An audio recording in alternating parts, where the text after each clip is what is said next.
మూడు లోకాల అవగాహన. ఫిలిప్పీలకు వ్రాసిన పత్రిక 2వ అధ్యాయం 9వ వచనం.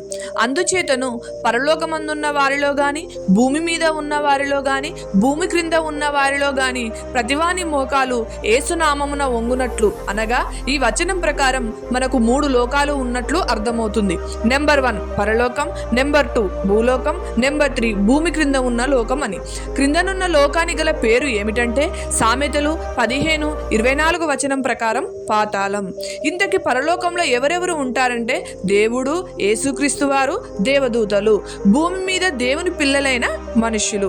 మరి పాతాళంలో ఎవరెవరు ఉంటారో తెలుసుకునే ముందు పాతాళం ఎలా ఉంటుందో తెలుసుకోవాలి.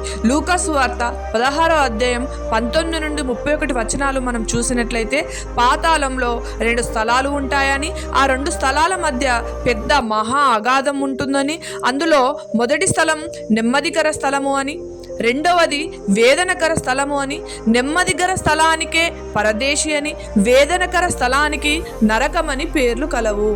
మరి దేవుడు ఈ 3 లోకాలు సృష్టించడానికి కారణం ఏమిటంటే భూమి మీద దేవుని చిత్తం నెరవేరుస్తూ పరిశుద్ధంగా నిర్దోషంగా బ్రతికి మరణించిన వారు మొదటగా క్రిందనున్న పాతాళ లోకంలోని పరదేశికి వెళ్తే, పాపంలో జీవించిన వారు నరకానికి వెళ్తారు.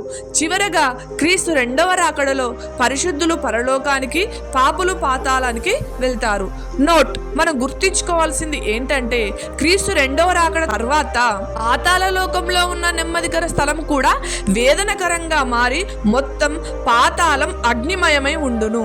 ఇక్కడ అగ్ని ఆరదు, ఆత్మ చావదు.